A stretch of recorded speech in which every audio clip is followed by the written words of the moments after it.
കടത്തുകാരൻ എന്ന ചിത്രത്തിൽ വളരെ മനോഹരമായൊരു യുഗ്മഗാനമുണ്ട്. എസ് ജാനകിയും AK സുകുമാരനും ചേർന്ന് പാടിയിരിക്കുന്ന മണിമുകിലേ മണിമുകിലേ എന്ന ഗാനം. ഈ AK സുകുമാരൻ ബാബുരാജിൻ്റെ വളരെ അടുത്തൊരു സുഹൃത്തായിരുന്നു. അദ്ദേഹം ബാബുരാജിൻ്റെ ആ കാലത്തെ മെഹഫിലുകളിലും കോഴിക്കോടൻ പട്ടണത്തിൻ്റെ ചുറ്റുവട്ടത്തും അദ്ദേഹം നടത്താറുള്ള പ്രോഗ്രാമുകളിലൊക്കെ ഗായകനായിട്ട് പങ്കെടുക്കാറുള്ള ഒരു ഗായകനായിരുന്നു. ഈ കടത്തുകാരൻ എന്ന ചിത്രത്തിൽ ശരിക്കും AK സുകുമാരന് വേണ്ടി വെച്ചിരുന്നത് ഒരു തമാശ പാട്ടായിരുന്നു അത്രേ. ആ തമാശകാരൻ പാടാൻ വേണ്ടി പഠിപ്പിക്കാൻ നോക്കിയപ്പോൾ AK സുകുമാരൻ വളരെ വിഷമത്തോടുകൂടി ബാബുരാജിൻ്റെ അടുത്ത് പറയുന്നു എന്നാണ് പറയുന്നത്. എനിക്ക് ആദ്യമായിട്ട് കിട്ടുന്ന ഒരു പാട്ട് ഇങ്ങനത്തെ ഒരു തമാശ പാട്ടായി കഴിഞ്ഞാൽ അതെൻ്റെ ഒരു ജീവിതത്തിനെ തന്നെ ചിലപ്പോൾ മാറ്റിമറിച്ചെന്നിരിക്കും. കാരണം അതൊരു നെഗറ്റീവായിട്ട് സംഭവിക്കാൻ സാധ്യതയുണ്ട്. അതുകൊണ്ട് നല്ലൊരു മെലഡി പാട്ട് തന്നാൽ നന്നായിരുന്നു. അങ്ങനെയാണ് ബാബുക്ക മണിമുകിലേ എന്നുള്ള ഗാനം AK സുകുമാരന് കൊടുക്കുകയും ഈ തമാശ പാട്ടായിട്ട് ഉദ്ദേശിക്കുന്ന ഗാനം കൊടുത്തത് ആർക്കാണെന്ന് നിങ്ങൾ അറിഞ്ഞാൽ ചിലപ്പോൾ അതൊരു വലിയ അത്ഭുതമാണ്. അത് പിന്നെ പാടിയത് ദാസേട്ടനായിരുന്നു എന്നുള്ളതാണ് പറയുന്നത്. അങ്ങനെ ഈ ഗാനരംഗത്ത് അഭിനയിച്ചിരിക്കുന്നത് പിൽക്കാലത്ത് വളരെയധികം പ്രശസ്തനായ ഡബ്ബിംഗ് ആർട്ടിസ്റ്റും നടനുമെല്ലാമായ ഹരി. മണിമുഴക്കം എന്ന ചിത്രത്തിലൂടെയൊക്കെ ഹീറോ ആയിട്ട് വന്ന ഹരി എന്ന നടനാണ് ഈ മണിമുകിലേ എന്ന ഗാനരംഗത്ത് അഭിനയിച്ചിരിക്കുന്നത് എന്നുള്ളതൊരു പ്രത്യേകത കൂടിയാണ്.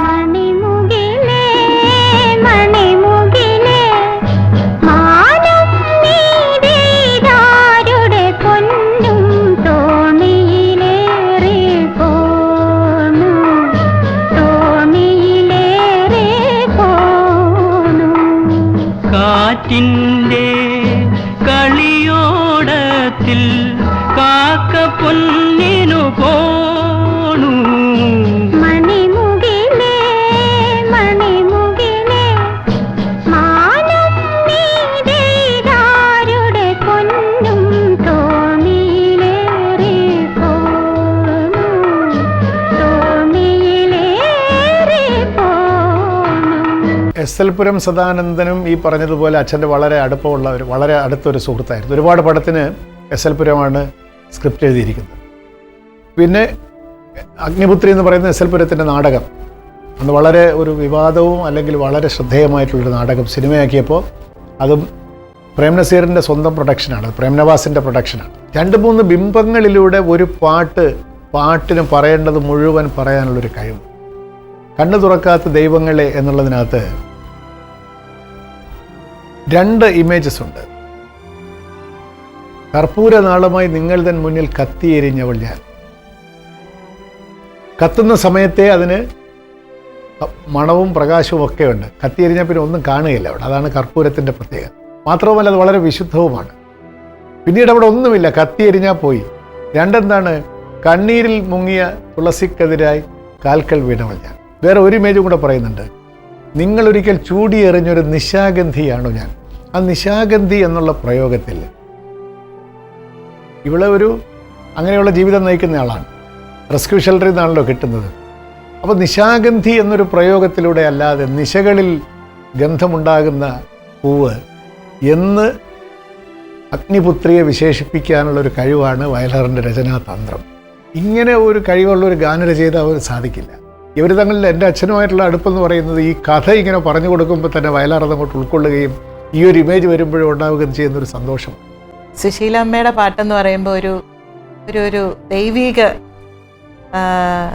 ശബ്ദം, അതുപോലൊരു ശബ്ദം, ആ ഒരു റെൻഡറിങ്ങിൻ്റെ ആ ഒരു ദി വേ ഓഫ് റെൻഡറിങ്, അത് ഒരു സിംഗേഴ്സിനും സൗത്ത് ഇന്ത്യയിൽ ഉണ്ടാവില്ല. അതെല്ലാവരും സമ്മതിക്കുന്ന ഒരു കാര്യമാണ്. കണ്ണു തുറക്കാത്ത ദൈവങ്ങളെ, കരയാനറിയാത്ത ചിരിക്കാനറിയാത്ത കളിമൺ പ്രതിമകളെ, മറക്കൂ ഞങ്ങളി ദേവദാസിയെ, മറക്കൂ മറക്കൂ.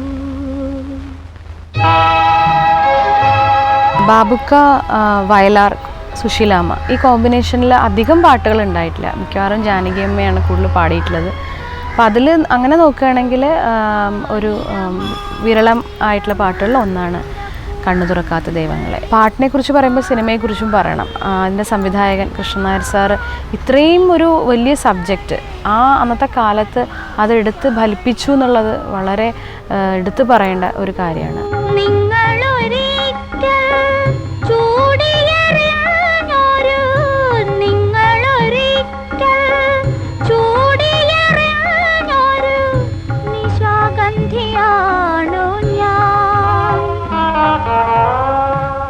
കണ്ണു തുറക്കാത്ത ദൈവങ്ങളെ, കരയാനറിയാത്ത ചിരിക്കാനറിയാത്ത കളിമൺ